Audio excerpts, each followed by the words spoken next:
Bihar has frequently suffered from floods, many of them originating outside the country. Plans to build flood control structures in Nepal are yet to progress. Will provide financial support for projects with estimated cost of 11,500 crore rupees. Bihar और बाढ़ एक दूसरे के पर्याय बन चुके हैं। कहानी आज की नहीं पुरानी है। बारिश का मौसम आते ही बिहार बेहाल हो जाता है, बस्तियां जलमग्न हो जाती हैं, गांव के गांव डूब जाते हैं। बाढ़ प्रभावित इलाकों में रहने वालों पर बारिश इसी तरह मुसीबत बनकर टूटती है। इस बार मोदी सरकार ने बिहार की सबसे बड़ी समस्या बाढ़ पर भी ध्यान केंद्रित किया है।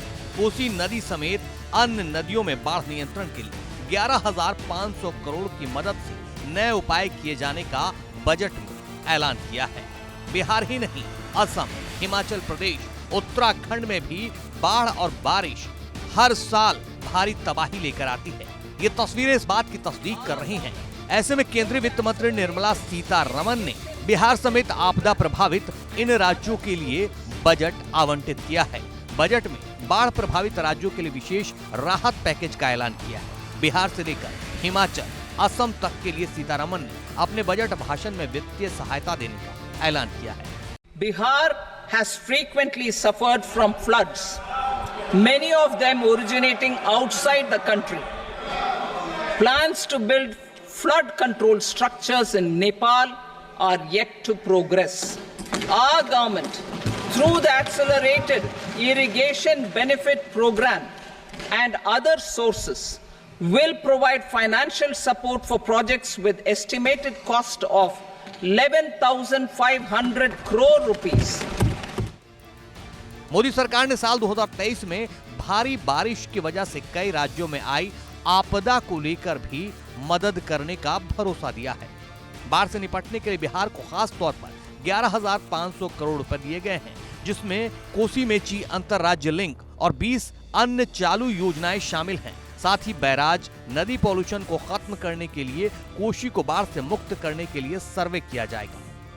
हिमाचल प्रदेश को बाढ़ प्रबंधन के लिए आर्थिक सहायता दी जाएगी। हिमाचल प्रदेश को बहुपक्षीय सहायता के जरिए पुनर्निर्माण के लिए भी मदद मिलेगी। इसके अलावा उत्तराखंड, जिसे भूस्खलन और बादल फटने से काफी नुकसान हुआ है, उसे आवश्यक सहायता प्रदान की जाएगी।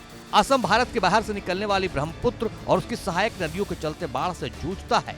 वहां भी बाढ़ प्रबंधन और संबंधित परियोजनाओं के लिए सहायता मिलेगी। इसी तरह तमाम वैसे दूसरे राज्यों की भी मदद की जाएगी जहां हर साल बाढ़ से भारी नुकसान पहुंचता है।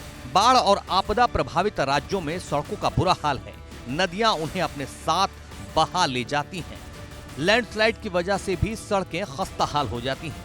इसके अलावा भी तमाम तरह के आपदा में सड़कें बंद हो जाती हैं। ऐसे में प्रधानमंत्री ग्राम सड़क योजना के चौथे चरण में 25,000 ग्रामीण बस्तियों को सभी मौसमों के अनुकूल सड़कें उपलब्ध कराई जाएंगी।